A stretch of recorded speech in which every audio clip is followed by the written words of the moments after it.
Bonjour à tous, bonjour à toutes et bienvenue sur la chaîne Happy Prof. Je suis Valérie Renaudot. Et je suis Stéphanie Chauvel. Nous sommes toutes les deux professeurs et formatrices académiques. Alors Steph, quoi de neuf aujourd'hui?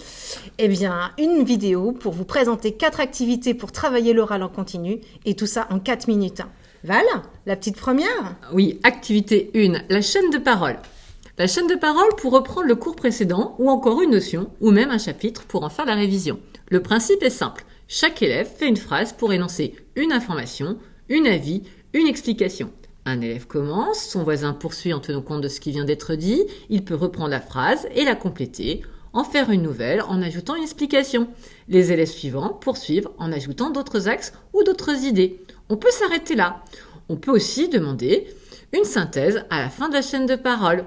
Ou alors, une synthèse en cours de chaîne. On imagine une classe de 32 élèves, les élèves 12, 22 et 32 seront chargés de faire des points d'étape.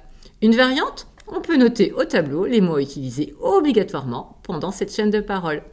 Une évolution sur l'année de l'activité pourrait être d'outiller les élèves au fil de leurs besoins, leur fournir une boîte à outils fonctionnelle, des éléments de syntaxe, des mots de liaison ou encore du lexique. Une deuxième activité, Steph? Mais oui, Val.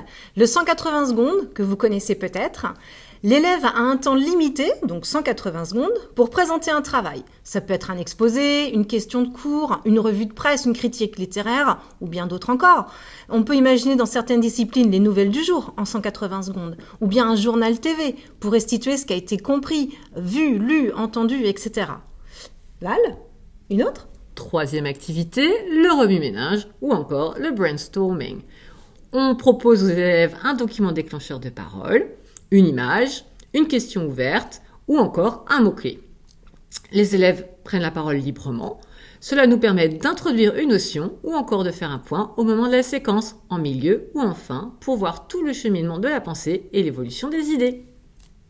Une petite quatrième pour la fin? Évidemment. Alors, la correction d'un exercice ou d'une activité à l'oral. Le but? Demander à l'élève de corriger un exercice ou une activité à l'oral sans support, afin que le langage soit le média pour transmettre l'information. Alors, éventuellement, on peut prévoir une photocopie du travail qui va être donnée à chaque élève pour suivre, mais l'élève, lui, n'a pas de notes. La progression peut être celle-ci. 1. Le travail de l'élève est projeté, l'élève le commente.